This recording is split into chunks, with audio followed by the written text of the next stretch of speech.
How to place your first sports bet on Betano. If you'd like to place your first sports bet on Betano, it's very simple to do so. First, you open up your browser and just head over to Betano's official website. Depending upon your region, the domain could vary. In the case of UK, it is betano.co.uk. Once you've done that, you also want to make sure that you are logged in to your respective account.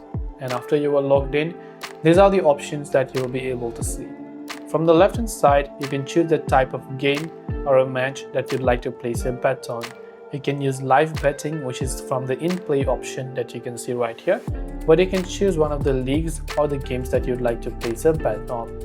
And once you've done that, just go ahead and then select and add the odds to your bet slip right there. So depending upon how you want to place your bet, simply add them to your bet slip.